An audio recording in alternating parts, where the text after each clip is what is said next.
¿Sabían qué tienen en común Los Ángeles, Las Palmas y Moeri?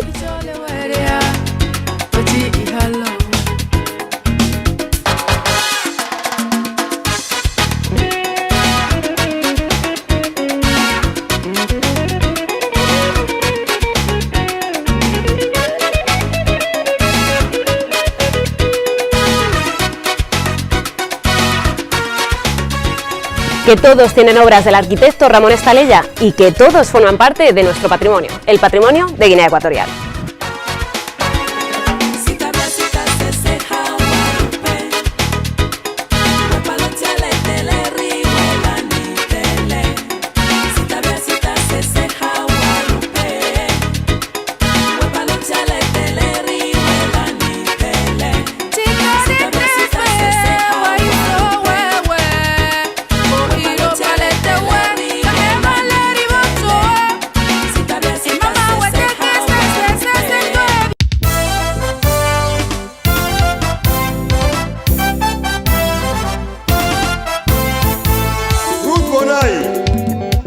Rosa Matomba, a bailar.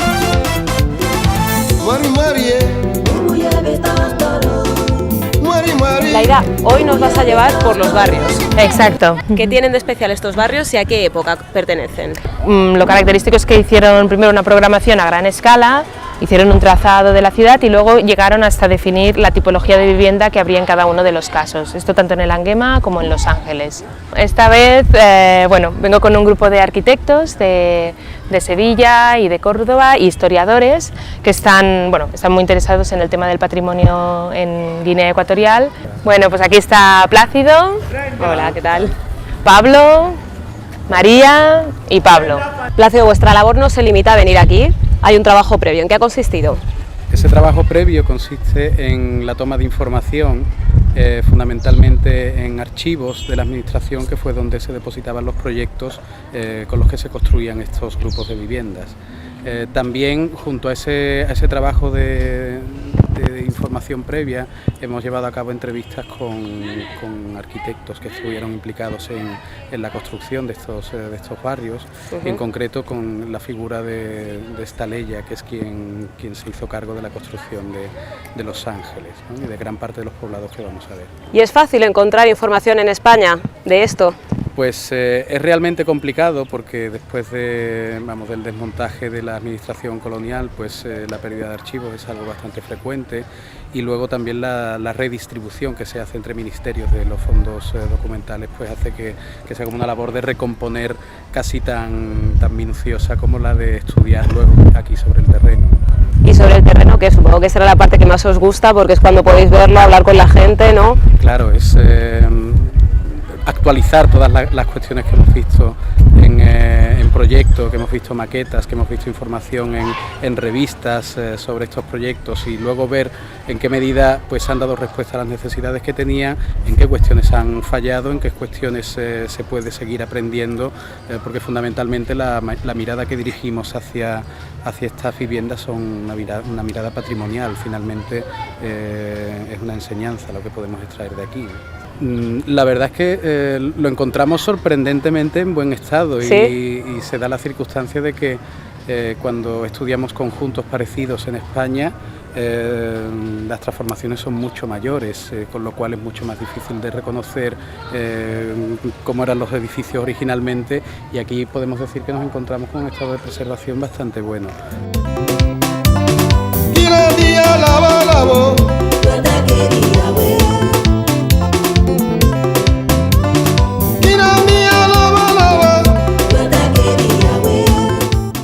Laida, ¿qué es lo primero que hacéis cuando llegáis a un barrio? Lo primero que hacemos es, si conocemos a alguien de ahí del barrio, pues nos dirigimos directamente a las personas que conocemos. Si no, intentamos contactar con las autoridades locales. Hola, buenos días. Hola, buenos días. ¿Qué tal? Estoy bien, muy bien. Bien. Mire, que somos un grupo de arquitectos que estamos haciendo un trabajo con el Departamento de Cultura de Guinea y con la ayuda de la Agencia Española de Cooperación. Y entonces estamos haciendo un inventario del patrimonio de Guinea. Y entonces uno de los barrios que estamos estudiando es el barrio de Los Ángeles. Sí. Qué bien nos toca, que nuestro barrio es historia, ¿no? Sí. Pues lo que más me gusta de Los Ángeles es Bueno, ¿qué diría yo? Esa armonía, sobre todo la gente mayor, que reina en la gente mayor, que hola, hola, vecinos, vecinos. Y que siempre hay gente en la calle, siempre. Siempre, siempre, sobre todo en esta época que hace calor, la gente siempre está cada uno en su pose, o saludándose, o charlando.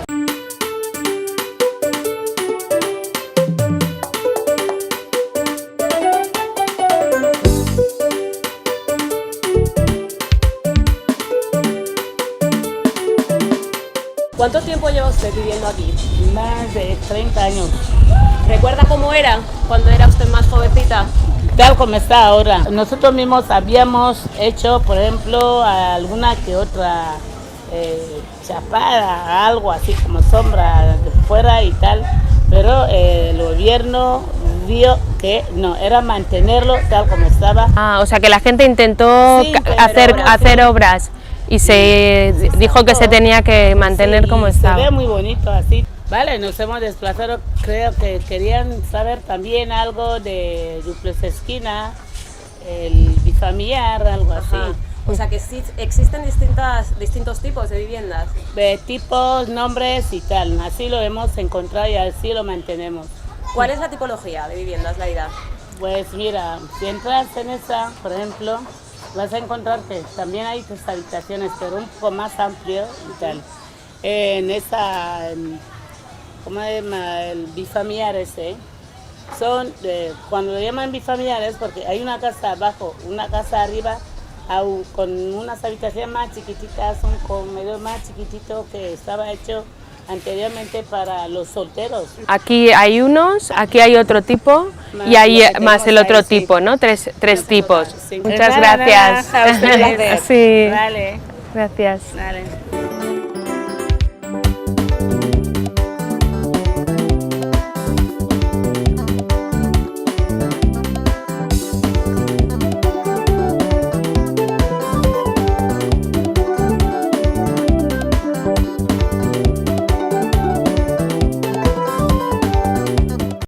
María, una vez venís aquí, ¿qué es lo que hacéis?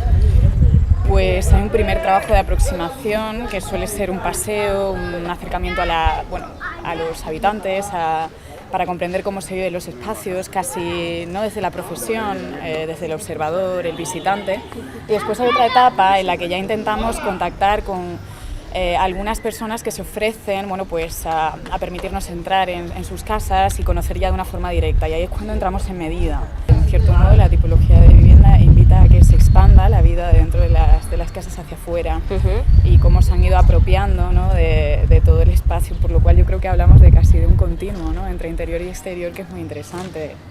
Lo dibujamos, lo fotografiamos para después hacer planos. Eso es, te he visto dibujando desde que hemos llegado. Son esquemas que van ayudando a recordar después, cuando ya en estudio hacemos una interpretación de todo este material y lo clasificamos y lo digitalizamos, etcétera, ¿no? Eso es, una vez regreséis a España, ¿qué?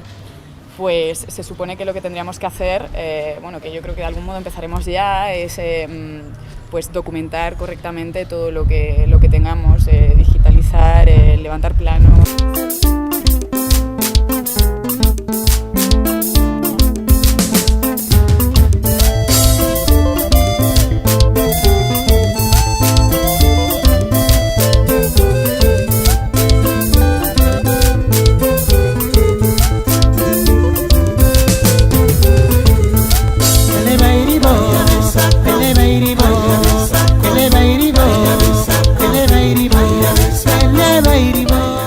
Pablo, tu especialidad es la historia del arte, tú no eres arquitecto. No. ¿Qué aportas tú en el equipo? Pues mira, yo creo la labor que yo hago es un poco de crear un poco la base para luego acercarnos a que esto sea realmente una experiencia importante para la historia de la arquitectura contemporánea, ¿no? No solo en España, sino en África, ¿no? Es decir, toda la parte de documentación gráfica, teoría de la arquitectura durante esos años, para llegar, ¿no?, a localizar que esto puede ser algo importante para una lectura algo más general de la historia de la arquitectura, ¿no? ¿Y por qué escogisteis esta parte del planeta para venir y estudiarla? Pues mira, es el interés que tenemos en general el grupo por nos estamos acercando a propuestas un poco marginales de la arquitectura española en el sentido de que están fuera de las grandes ciudades, Madrid, Barcelona y las grandes capitales, y llegamos a conocer ciertos proyectos en África, no solo aquí en Guinea Ecuatorial, sino en el Sáhara y en el norte de Marruecos, hechos en estos años 60, que tenían muchas cuestiones afines, pero fundamentalmente una, que son realizaciones del mismo arquitecto, ¿no?, en territorios muy diferentes, como puede ser el Sáhara y Guinea, y en la misma época. Entonces nos pareció un momento como fascinante, ¿no?, descubrir cómo un arquitecto estaba pensando en un territorio tan ajeno a la sociedad y la cultura española del momento y con un clima tan diferente, ¿no?, a ver qué se estaba proponiendo allí, y por eso decidimos venir, ¿no? ¿De qué arquitecto estamos hablando? De Ramón Estalella, un arquitecto muy poco conocido en España y muy poco conocido porque siendo muy joven se vino ya para acá. Trabajó mucho tiempo en África, casi 15 años, y luego pasó a Latinoamérica. Entonces, la dificultad o por qué hemos llegado tan tarde a un poco a valorar estos poblados desde la historia de la arquitectura española y guineana ha sido porque este arquitecto ha estado muy oculto. No ha vivido casi en España y ha trabajado casi siempre en el extranjero, y su obra no ha sido estudiada no ha sido valorada porque no se conocía, no porque no tuviera valor, ¿no? ¿Y qué características tiene su obra? Pues nos ha sorprendido que Ramón Estalella era un arquitecto muy moderno dentro de una España donde era muy difícil encontrar ejemplos de arquitectura arriesgada, cercana a los postulados de la modernidad, porque en España pues esa arquitectura no era la que en la época de Franco más se apoyaba. Sin embargo, él tuvo la oportunidad de estar trabajando fuera de ese contexto político y no tan afín a esa forma, y pudo experimentar y hacer una arquitectura mucho más imaginativa y aquí, ¿no?, fuera de esos territorios. Sí, nosotros nos entrevistamos justo el día antes de venir con él, estuvimos en su estudio y nos recordaba eso, que él vino con una idea preconcebida sobre lo que iba a hacer, y cuando llegó aquí a Guinea tuvo que cambiar porque se dio cuenta de las formas tradicionales de la vivienda funcionaban muy bien, y se trataba de adaptar eso a nuevos materiales, a casas más duraderas en el tiempo, y hacer la vida algo más cómoda, pero según las bases de la vivienda tradicional guineana, que si existía era porque funcionaba bien, ¿no? ¿Por qué hemos venido a Las Palmas? Pues mira, estamos ahora estudiando, haciendo un pequeño recorrido para documentarnos sobre los poblados experimentales que se construyen en los años 60. Este es uno de esos poblados, de los 9 que llegan a construirse. Los poblados experimentales venían a proponer un modo diferente de asentarse o de asentamiento espontáneo. Es decir, que esos asentamientos que surgen en un momento determinado, con casas, con materiales un poco precarios, pues querían crear un modelo para que ese fuera el nuevo modelo de poblado, ¿no? Donde pues querían las carreteras mejor comunicadas, que llegaran a diferentes partes del interior, tanto de la isla como del continente, y descentralizar un poco, intentando que la producción de la madera, del cacao y tal, pues pudiera llegar a través de vías de comunicación que estuvieran pobladas, no fueran despobladas por temas de seguridad, por temas de trabajadores que pudieran trabajar en las fincas. Ese era un poco el empeño.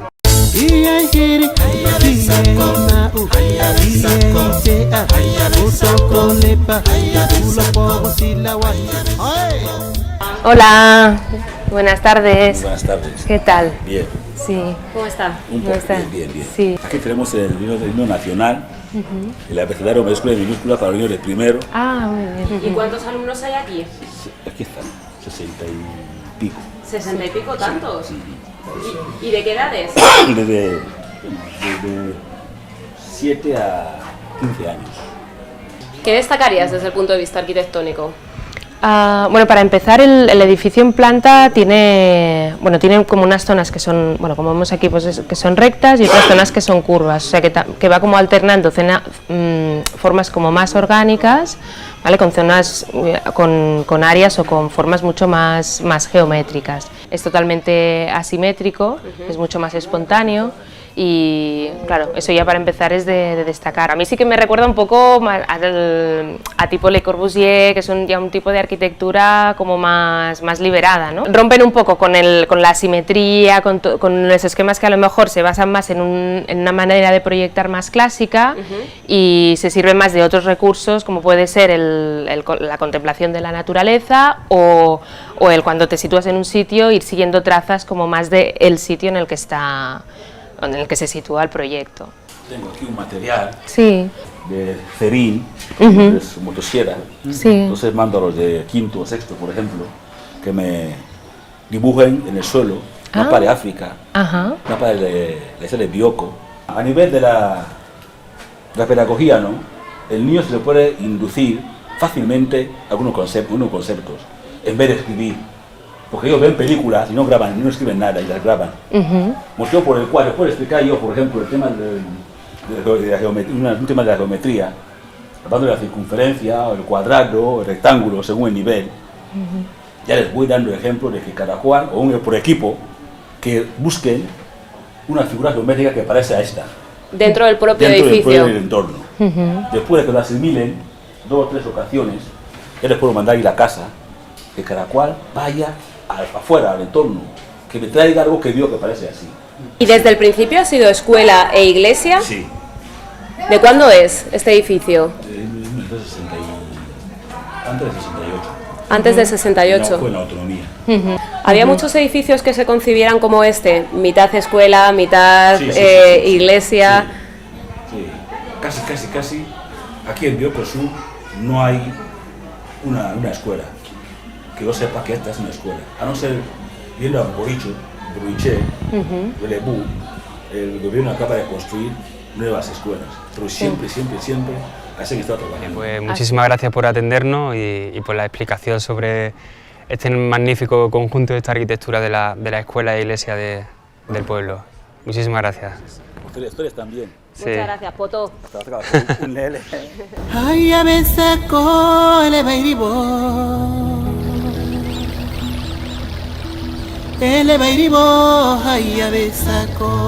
El poblado en general resulta muy interesante la llegada al poblado, donde vemos que hay una especie de plaza central, donde existe un hito, que a esta ley ya le gustaba mucho colocarlo normalmente en sus poblados, que es esta especie de fuente o escultura central, con la iglesia detrás, y luego pues vemos cómo se organizan hileras de 7 casas a los lados, ¿no? Una subiendo la colina y otras bajando, ¿no? Son viviendas fundamentalmente de una planta, que siguen patrones del movimiento moderno, pero que, siguiendo incluso las palabras de esta ley, utilizaban los recursos de aquí, ¿no? de la construcción. Ramón Estalella, el arquitecto, cuando llegó se encontró pues a personas que se habían construido de una manera determinada y adecuó una arquitectura del movimiento moderno a construcciones locales, ¿no? ¿Y cuál es el nivel de conservación de las viviendas? Bueno, pues es bastante bueno, yo creo, sobre todo para la época en la que estuvieron construidas. Estuvieron construidas a los finales de los 50, principios de los 60, y bueno, viviendas que se han sido construidas en Europa actualmente están pues normalmente en muy mal estado. ¿Tú también has estado con Ramón Estalella antes de venir para acá? Sí, justo antes de comenzar este viaje, el inicio del viaje fue hecho una reunión en Madrid con el arquitecto, que fue muy interesante, ¿no? ¿Y qué recuerdos tiene él de Guinea? Pues él es una persona que estuvo aquí hace muchísimos años, hace pues 45 años, o 50 incluso. Él vino entonces recuerda fundamentalmente anécdotas, porque es una persona que tiene ahora mismo como 80 y tantos años, y recuerda fundamentalmente anécdotas de cómo cuando iba a los diferentes poblados, cómo le recibía.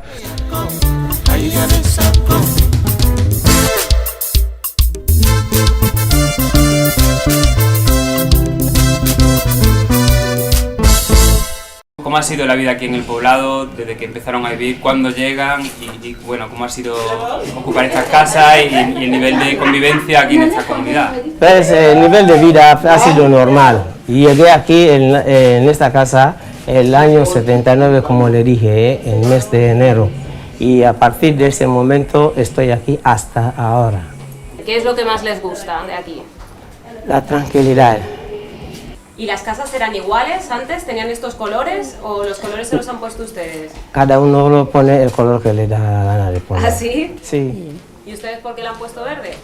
Bueno, es el color que nos gusta. Ajá. El color verde. La desesperanza. La esperanza.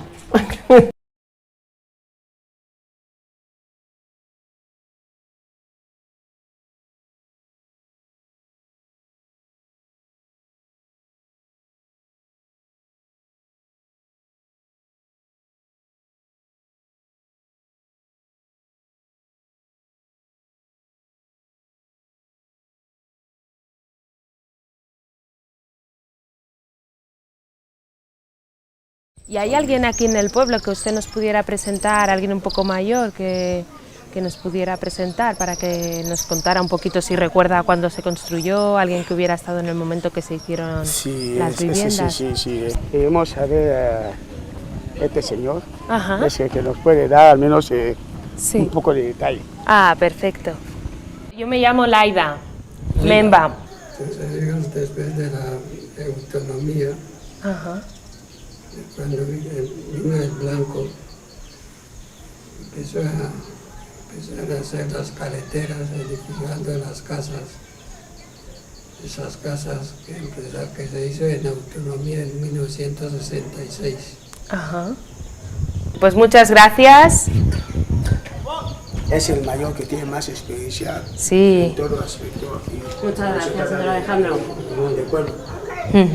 Laida, tú eres consciente de que eres súper afortunada. Sí. Porque recoges la información no solo de los libros, sino de la gente, que son historia viva, es una maravilla. Sí, y aparte, bueno, el problema que tenemos es que tampoco hay tanta documentación en los libros y ahora es un momento muy bueno en el que, bueno, aún hay gente mayor que puede contarlo, que tiene memoria, que recuerdan perfectamente las fechas, que esto también es bastante asombroso. Insólito, Sí.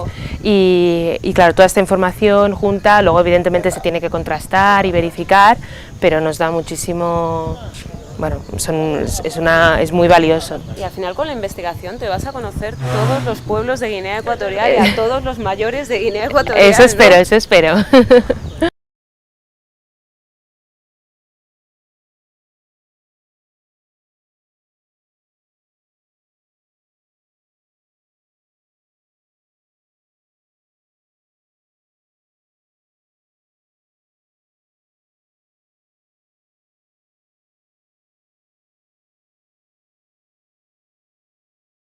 Laida, de nuevo vemos una especie de plaza con la iglesia y el monumento. Sí, pues siempre digamos que los elementos compositivos siempre acaban siendo, por lo que vemos aquí, un poquito lo mismo, ¿no? En Las Palmas veíamos también que había la iglesia, que en ese caso también había sido diseñada por el arquitecto, y luego la iglesia establecía un diálogo con lo que es, bueno, la fuente, que en este caso es una fuente y un poco monumental, porque tiene como esta estructura o esta escultura de fondo que la acompaña, y también, bueno, con todo el conjunto de esto que sería, en la época debería estar lleno de agua, pues le daba también un poco más de carácter a lo que sería la plaza de la iglesia. Y mucha presencia de la naturaleza aquí también, ¿no? Sí, en este caso vemos que, bueno, también el hecho de todos los arbustos, que en este caso además están muy bien tratados y muy bien cuidados, también representan un elemento compositivo clave. Al margen de lo meramente arquitectónico, ¿a ti este pueblo te gusta? A mí me encanta, es la primera vez que había llegado aquí y es un pueblo que es eso, que está muy cuidado, muy bonito, aparte muy tranquilo. Este pueblo es un ejemplo claro de que las casas se pueden conservar casi perfectamente. Exactamente, y además aquí lo que vemos es que están bien conservadas, están bien mantenidas, por lo que nos explicaba que cada año se pinta, se limpia, se hacen una serie de reparaciones, y luego que también hacen actuaciones muy de acorde con la idea original que se tenía, ¿no? Y se introducen elementos que también entran en diálogo con las estructuras originales que se habían planteado. Se han responsabilizado de su conservación, ¿no? Exacto. Eso es importante, no solo intentar depender de las instituciones, sino que cada cual haga un ejercicio de responsabilidad personal con su casa y con su vecindario, ¿no? Claro, cuando hay un apego, además si es un apego natural, es mucho más fácil que las cosas se conserven.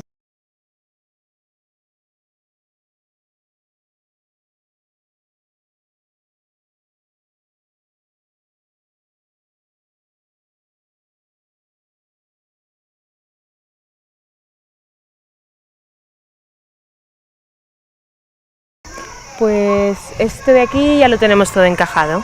Bueno, pues vamos a seguir por ahí, seguimos midiendo, medimos el frente de la iglesia por tener una idea, ¿no? ¿De qué instrumentos os servís para hacer las mediciones y demás? Pues el medidor láser, que es esto, que mide las distancias. Podemos medir la distancia de aquí a la iglesia, que simplemente es hacer así, la apoyamos en una superficie recta. Sí. Y medimos pues 9,95 metros, y así pues vamos midiendo sobre todo las distancias generales entre viviendas, sobre todo para cuadrar un poco y medir el poblado en general. Lo que aquí es muy interesante es toda la zona, todo el paisaje, todas las zonas intermedias, ajardinadas, que es lo que es más difícil de plasmar porque hay muchísimo, y la otra parte también absorben todas las alineaciones que son distintas entre viviendas, están solucionadas con pequeños parterres, pequeñas zonas que además, por lo que nos han estado informando, bueno, pues son cuidadas por cada uno de los vecinos, ¿no? ¿Cómo se las ingeniaría el señor Estalella cuando vino? Porque esta tecnología no la había. Pues eso es lo que lo hace, yo creo, más increíble, ¿verdad? Tiene unos dibujos preciosos. Yo creo que el patrimonio es algo fundamental en cualquier país, porque realmente a través de ese patrimonio, porque es como el recuerdo de lo que viene de ser lo que es el país, no solo el país, sino lo que es la esencia de un país, el origen. Creo que el patrimonio tiene que ser realmente nuestra esencia de trabajo a nivel cultural para que las generaciones que vengan puedan recordar todo lo que se ha estado haciendo, no solo ahora, sino lo que se hizo en el pasado, los cambios que ha habido realmente en ese país y luego la apuesta que hay por eso. Para mí el patrimonio es fundamental para cualquier país. Yo creo que hay que apoyarlo mucho más y trabajar mucho más en ello y sobre todo tener lugares especiales para su conservación. Yo creo que las joyas arquitectónicas, claro que las hay porque Guinea es un país que tiene mucha historia.